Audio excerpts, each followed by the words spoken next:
Hey guys, welcome back to our video series on frozen shoulder. In this video, we're talking about how to diagnose it in our office.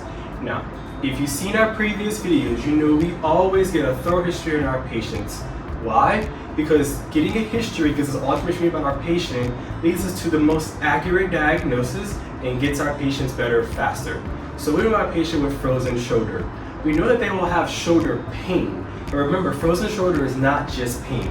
Frozen shoulder is restricted motion of the shoulder, meaning the patient will not be able to move that shoulder very well without severe pain. Now, the patient may have another shoulder injury leading up to this, or this could have happened to them at random. Our patient's probably going to be a female more likely than a male, and they'll be between the ages of 40 and 65. They may be a diabetic and may have thyroid issues.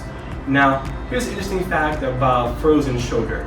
There is no definitive test for frozen shoulder other than the symptoms, but we can do some tests on the patient's rotator cuff that can lead us to an idea they may have frozen shoulder.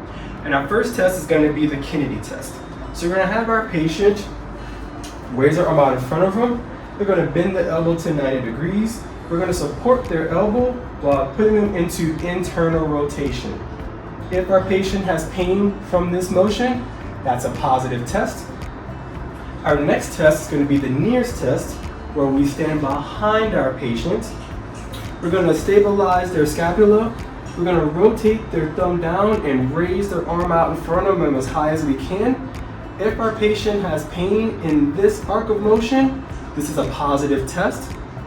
Our last test will be our empty can test.